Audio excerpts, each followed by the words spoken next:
Morning students, I am Iqbal Arfin and now you are watching IAS English Classes YouTube channel.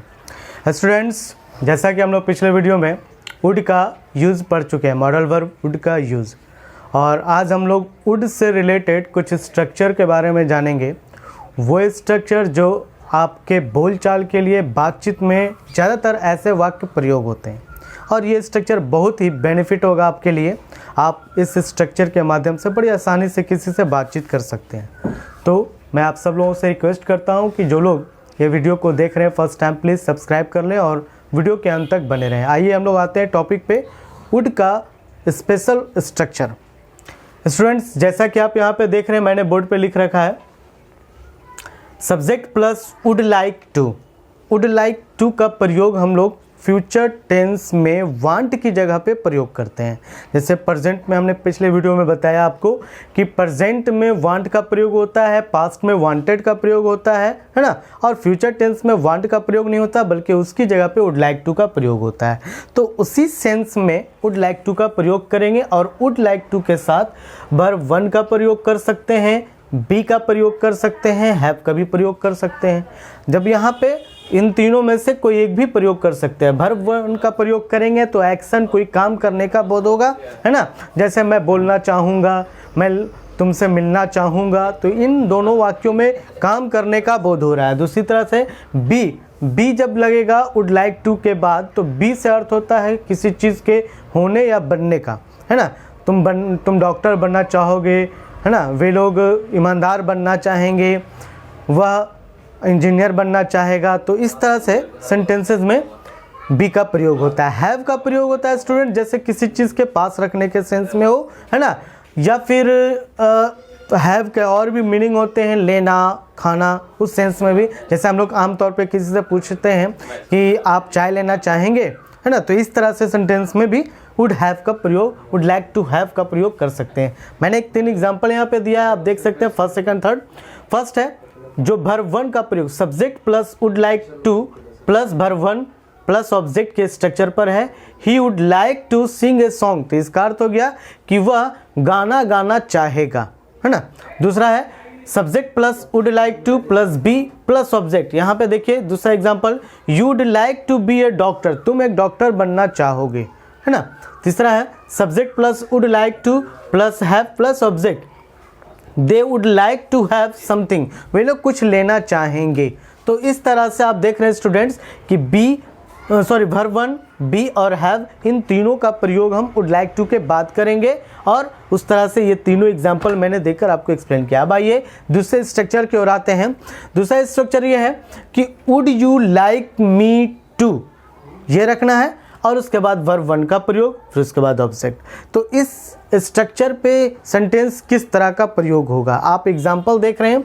मैं पहले example बता दूं, उसके बाद इसका हिंदी अनुवाद करते हुए, ट्रांसलेट करते हुए आपको बताता हूँ। Would you like me to come, जी हाँ, would you like me to come, इसका अर्थ ये हो गया कि क्या आप चाहेंगे, क्या आप मुझे चाहेंगे कि मैं आऊँ, है ना। इस तरह से सेंटेंस में वुड यू लाइक मी, है ना, क्या आप मुझे चाहेंगे कि आऊं, इस तरह से सेंटेंस में होगा। Would Ramesh like me to talk, अब यहाँ क्या कह रहा है कि क्या रमेश चाहेगा मुझे, क्या रमेश मुझे चाहेगा कि बात करूं, है ना। इस तरह से सेंटेंसेस में ये प्रयोग होगा। तो आपने देखा स्टूडेंट्स कि ये दोनों structure, first structure, second structure, ये दोनों स्ट्रक्चर बातचीत करने के लिए, हम जो इस तरह का बातचीत करते हैं, इस दोनों में बातचीत करने के लिए बड़ा ही आसान होता है, और ये आपको बहुत हेल्प करेगा इस तरह के सेंटेंस बनाने में। आइए तीसरे स्ट्रक्चर की ओर आते हैं। Would you mind if plus present indefinite. जी हाँ, वुड यू माइंड के बाद जो है आपको ये स्ट्रक्चर जब फॉलो करेंगे तो इसके बाद प्रेजेंट इंडेफिनिट टेंस का सेंटेंस रखना है।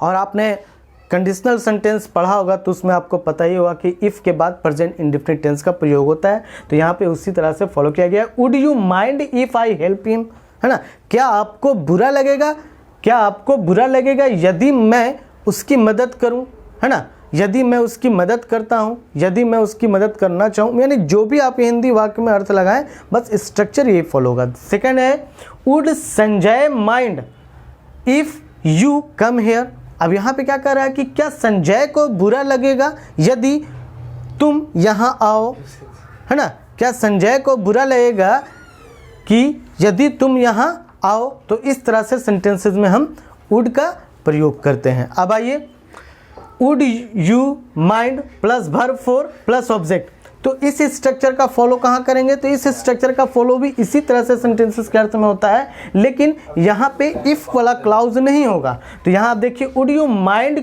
कमिंग मी हेयर, क्या आपको बुरा लगेगा मेरा यहाँ आना, है ना? क्या आपको बुरा लगेगा मेरा यहाँ आना? फिर अगला है, would you mind singing a song, क्या आपको क्या आपको बुरा लगेगा गाना गाना? मतलब गाना गाने के अर्थ में बताया है कि क्या आपको बुरा लगेगा गाना गाना। चलिए उसके बाद आइए, लास्ट स्ट्रक्चर है student, would it B okay, है ना?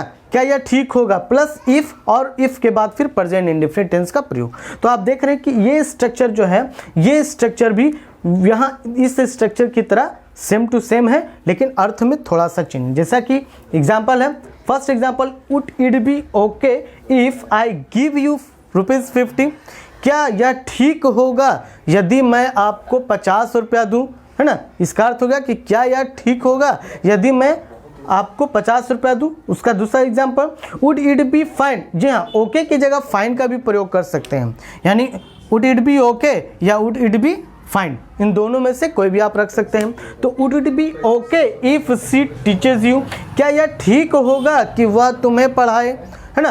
क्या यह ठीक होगा कि वह तुम्हें पढ़ाए? तो इस तरीके से आपने देखा स्टूडेंट्स कि मैंने वुड से लगा हुआ स्ट्रक्चर जो है आपको बताया, और अब मैं आपको बताने जा रहा हूँ कि ये वुड का प्रयोग जो है हम लोग विथ स्पेशल स्ट्रक्चर में आज हम लोगों ने प्रयोग किया। अब इसके बाद मैं आपको